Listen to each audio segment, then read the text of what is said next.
almost live from the Herbert I. Greenberg Studios at WHIG. It's Up Late with Sam Bass. Thank you, Scott Smith. Welcome to the show. Hey, first off, I want to thank our presenting sponsor, First Class Real Estate Triangle East. Folks, if you're looking to buy or sell a home, they have a lot of professionals out there, some of which have been on this show. Make sure you contact them first. Also, I want to recognize our other great sponsor, Metro Maintenance. If you guys are going into the summer, you need to be thinking about what your AC is going to be doing. Go ahead and get with them so they can do an AC service. That way you won't have to worry about it when things really get hot. Also, let's not forget our special sponsor for tonight, Phil's Music Exchange in Wilson and in small shops. He's got a great location downtown Wilson. You have to visit him. So understand this. Phil's is your go-to place for all things music related. Whether you're buying, selling, trading vinyl records, CDs, cassettes, or video games, Phil has you covered. As a vinyl enthusiast myself, I can vouch for the quality of the merchandise Phil sells. I get all my vinyl from Phil's. And I've certainly found a treasure or two over there. So tonight, we have the special honor of having the president himself as our guest. That's right, the president. The president of the Rocky Mount Area Chamber of Commerce, not Biden, not Trump, but we have David Farris here tonight, ladies and gentlemen. He's also my boss, so you better be clapping and not booing. So we'll get to David here in a few minutes. But I want to ask you, have you heard about this new partnership between Dolly Parton and Krispy Kreme?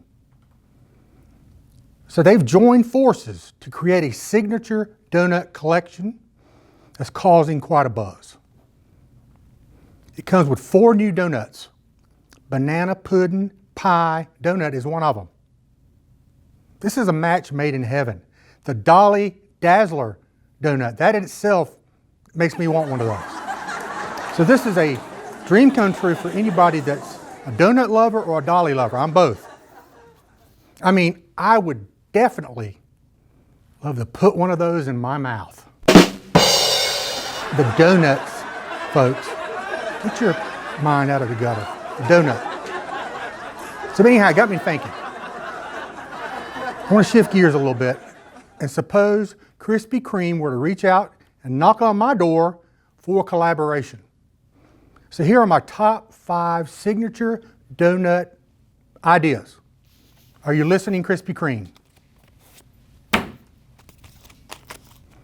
Number 5, no brainer, the bourbon glazed donut.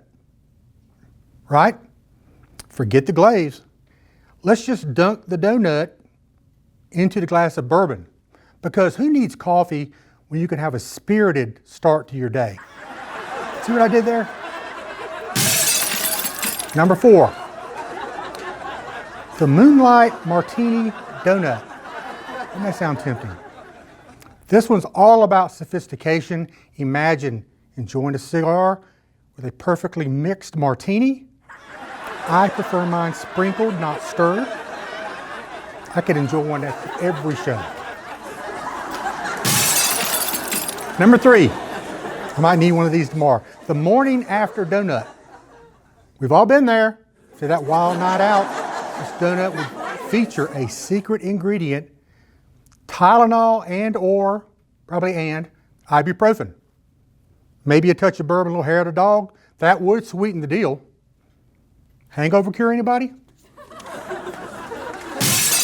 Number 2.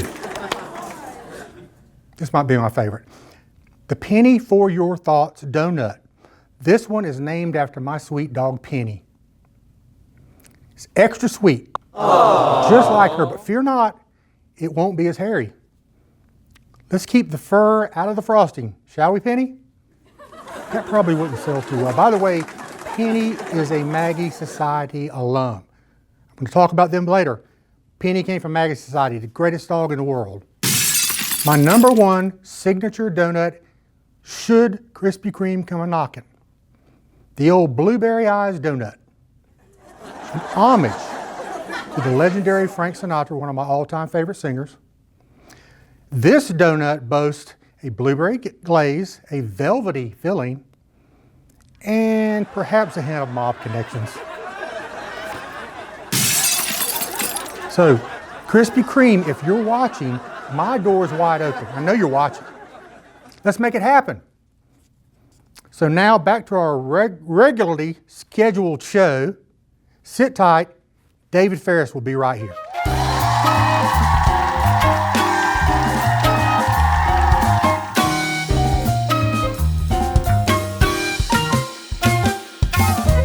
First Class Real Estate Triangle East. When buying or selling a property, think of us first.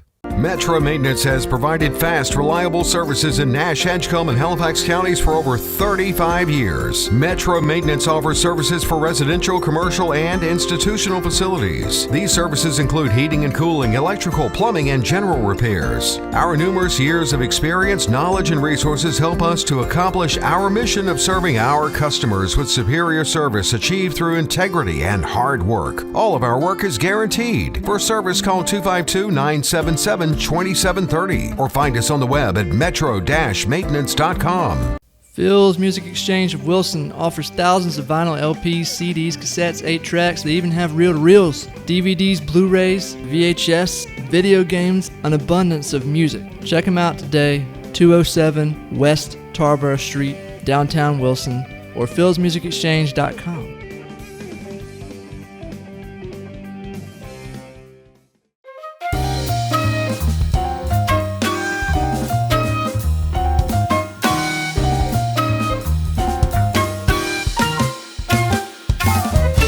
Welcome back, as promised. David Farris has joined us tonight. Thank you so much for taking time out of your busy schedule. Although, part of me believes you're just simply here for the bourbon. That helps. Doesn't hurt, right? Doesn't hurt. I got a question to ask you. Why was there no hail to the chief when I walked up? Maybe we need to get that put in. I think so.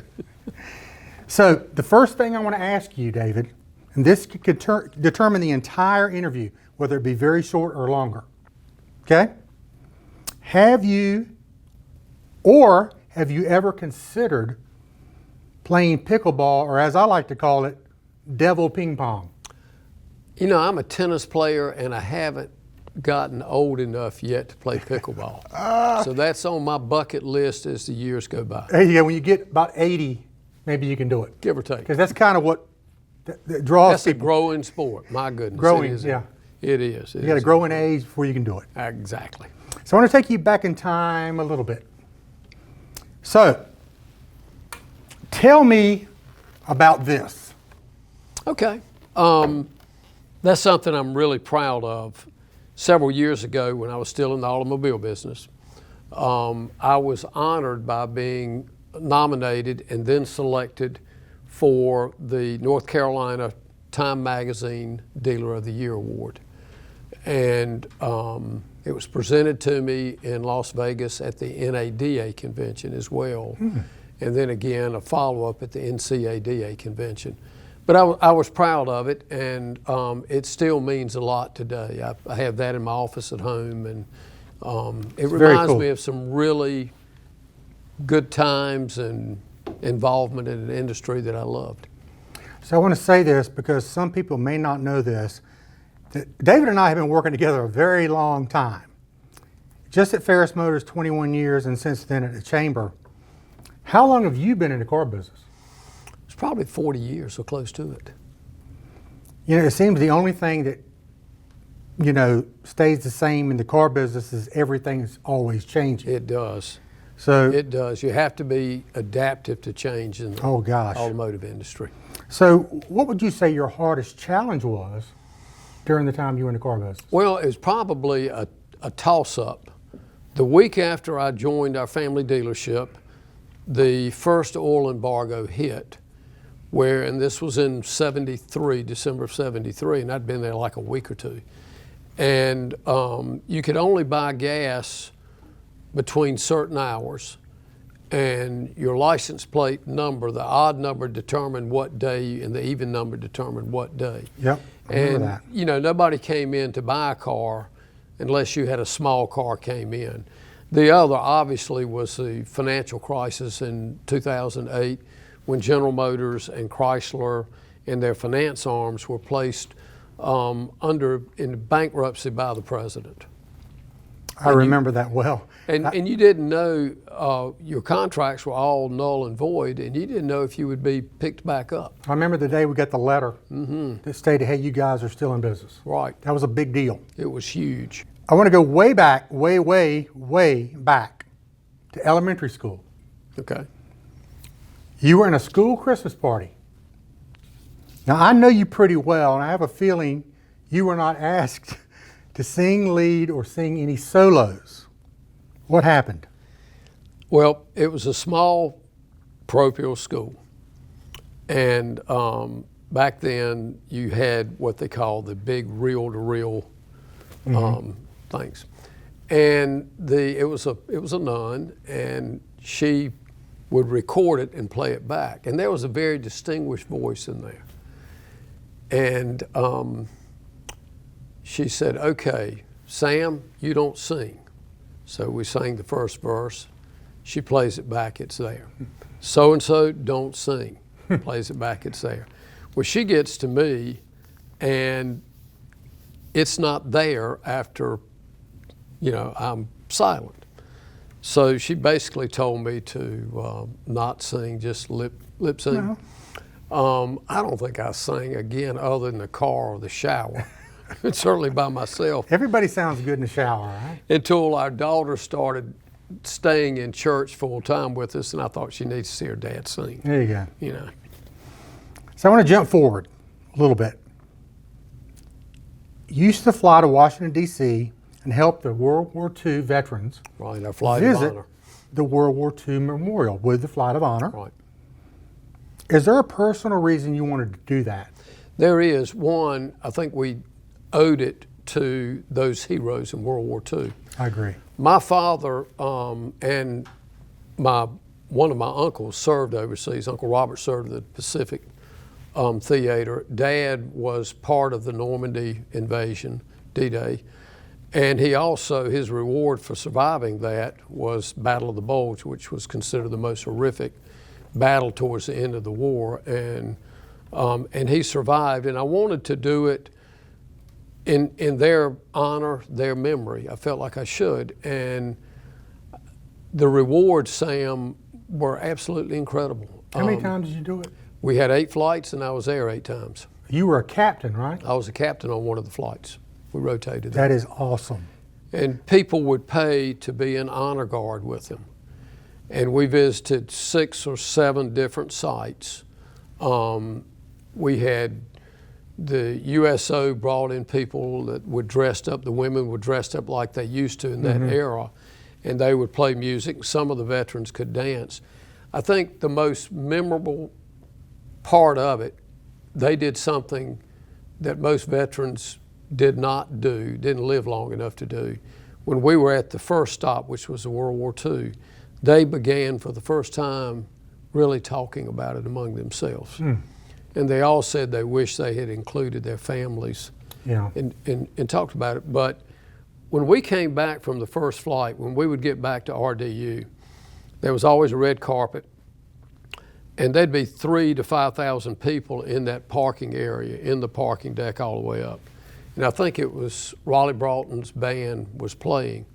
And they opened the doors, and the gentleman that I was escorting could walk some, but mainly he was in a wheelchair. And he turned to me, he said, "What is all this?" And I said, "It's for you." And tears started coming down his eyes. And he said, "They can't see me like this." And he stood up, God bless him. And he walked the entire distance and fell into his family's arms at the end of the walk. And that, just that impactful. If I couldn't go back in my life but do one thing, that would be it. Very cool. And I knew this about you, and I really appreciate this because it's giving back to the greatest generation. Absolutely. And Thank you for doing that. Well, it was my honor. It was my privilege to honor those men and women with anything, any service. We owe our freedom. We owe our ability to vote and sit here and talk about it to them. So I know I'm going to change gears a little. I know you like to travel. You go to Ocracoke all the time. You've been to Normandy. I have. Tell me about that trip. Normandy was something my sisters and I wanted to do, again, in honor of those who'd given their lives, and especially in honor of our father. And we went, and as I looked down the cliffs, I don't know how any of the American soldiers ever lived. There's still craters from the shelling. There's still German bunkers there. It was an eerie but yet calming feeling. We learned so much on that. The American and German cemeteries there were switched after the war. When you walked into the American cemetery, it was almost like a miniature version of Arlington. And you felt peace, you felt pride, and you felt the sadness of it. When you went over to the German cemetery, you felt sadness. You really did. A lot of their people were forced into doing things they didn't want to. Right. So, kind of a funny story. Tell me about what happened on your way back to Europe. There was an incident on the airplane, correct? Absolutely. Tell me about it. Well, France has marvelous dairy products. Their yogurt is not like any you can find here. Their cheese is different. If it's the same name, if it's blue cheese, it is much, much tastier. More blue. Oh gosh, yes. Everything they had in that area is good. So I bought some to bring back, and good cheese in Europe and France has a unique aroma to it. Okay. So I put it on my travel, took it on the plane, put it up in the bin. And I also had a backpack up there, so it was a long flight. And, every now and then I'd get up and get something out of the backpack or put a book back or get something. And when we finally landed, I got my stuff out and got the cheese out. And there was this lady sitting right underneath it. And every time I would open, it had a rather offensive smell. We'll just leave it at that. And she looked at me and she said, every time you open it, I thought, my goodness, that man is sick. He needs to go to the restroom or something. To find out it's cheese the whole time. She said, you don't know how I dreaded when you stood up. Oh, God, stinking up the whole plane. It did, but that was some good cheese. Well, that's a great story. So, while we're talking about food, there's an event coming up soon. The Friend-Raiser Hot Dog Party for Tri-County Industries. We attend every year. We do. It's in June.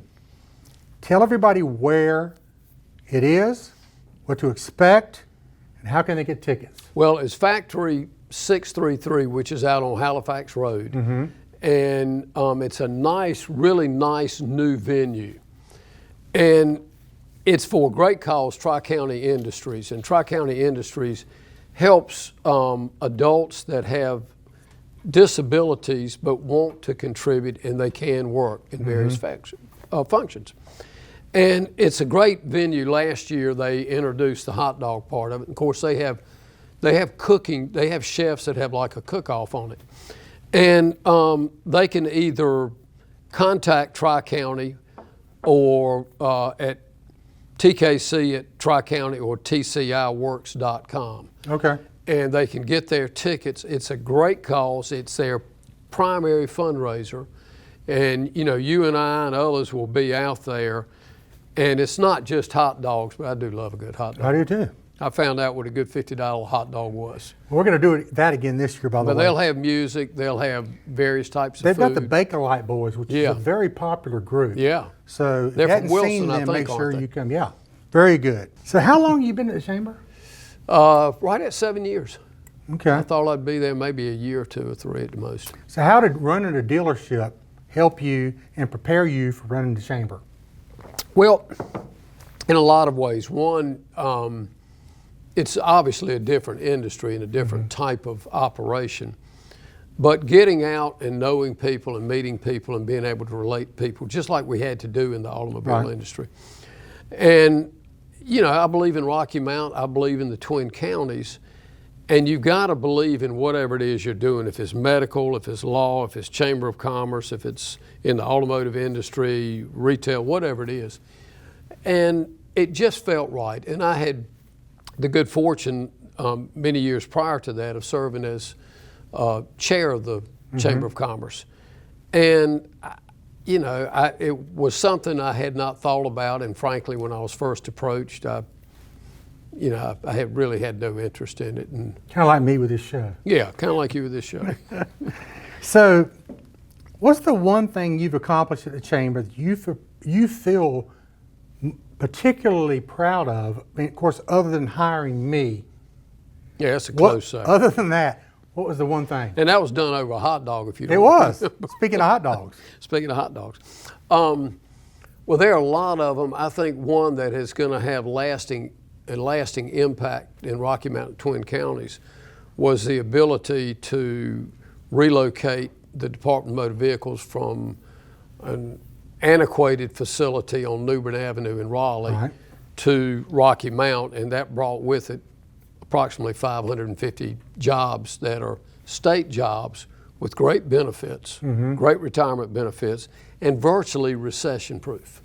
Yeah, DMV does great things, folks, and this guy brought them here. He may not take all the credit, but he did. So I wouldn't call this your greatest accomplishment, but I can recall a particular incident in the boardroom at the Chamber that was pretty memorable. You probably know what I'm referring to, right? I think I do. Are we allowed to talk about it? We'd talk about it. Tell me a little bit about it. Well, we were doing the small business celebration, and somebody came up with a brainstorm of some language that we would all say, whatever it was, I don't remember the words. Call me maybe? Yeah, call me maybe. Yeah. That was when that little thing, call me maybe. Yeah. And you had to dance. And I dance just as well as I sing. So, if you can imagine. So they put me on top of our board table, which is a mile long, as you know. And I had to dance from one end to the other and back and forth a couple of times. That was my skit, you know. I've seen it, David, and I'm embarrassed for you. Well, thank you. I feel the same way. And I didn't have any good bourbon to drink. You needed that. I did. So I want to get back to some more of the fun stuff, aka pick on David a little stuff. Not so bad. Get in line. Is it true that you did not know who Stedman Graham is? Guilty as charged. When Stedman Graham, and for those of you like myself who don't know who I'm talking about, it's Oprah Winfrey's significant other. And we were having, again, it was the year I was chair, and we were setting up for the small business celebration. And back then it was a dinner with a keynote speaker. Right. And we were in the boardroom going over everything, and Sherry Johnson, who was the director of everything down there at the time, said something. She said, well, we've got Stedman, we can get Stedman. Well, I didn't know who the heck Stedman was. And she kept on and on and on, and she said, it will sell out, we'll turn people away. Well, you know, that's music to my ears, just like it is today. And I said, I don't know who Mr. Stedman is, but I'm in. And she looked at me and she said, you don't know who Stedman is? And the whole time I thought she was referring to his last name. And I said, no, I don't. She said, do you know who Oprah Winfrey is? I said, yeah, I don't live under a rock, but yeah, I know who she is. That's her significant other. And she then told me how they got it, and we got him, and he was absolutely one of the most personable individuals that you'll ever have the pleasure of meeting. So you had him out to the cook shack. We did. Mary Ann wanted to have a reception at our home for Stedman Graham, of course, prior to the event, and for the board and some of our sponsors. So he was there. So he, Mike Bryant, who was with the chamber at the time, I think he was the immediate past chair, and Bill Lanus and I took him out back for a little while at the cook shack, which he thoroughly enjoyed. And then I think Mary Ann came out and reminded us the reception was in the house, not in the back. But he has an open invitation to come back anytime. Well, he seems like he'd be a really nice guy, and He was. sounds like Well, a he good is. time. Hanging out at the cook shack. Absolutely. It's always a good thing. We're kind of running out of time a little bit here, David, but I did want to thank you so much. It's not like I don't see him every day and I can't thank him every day, but I want to thank you for taking your time to come here because I know how busy you are. Even away from the chamber, you're doing other things and great things for the community. I appreciate you. Thank you. Thank you. A We long-time enjoy it. It's a friendship. I good, appreciate your friendship. great friendship and great combination. Exactly. Thanks for joining us. David Farris, ladies and gentlemen. We'll be right back. Thank you.